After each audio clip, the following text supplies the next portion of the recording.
राम राम रघुनंदन राम राम, श्री राम राम भरताग्रज राम राम, श्री राम राम रणकर्कश राम राम, श्री राम राम शरणं भव राम राम।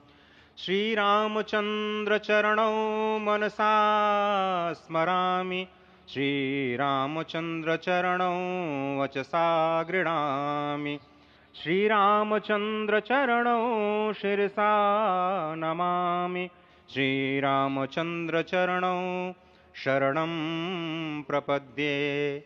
माता रामो मत्पिता रामचंद्रः, स्वामी रामो मत्सखा रामचंद्रः, सर्वस्वं मे रामचंद्रो दयालुर्नान्यं जाने नैव जाने न जाने।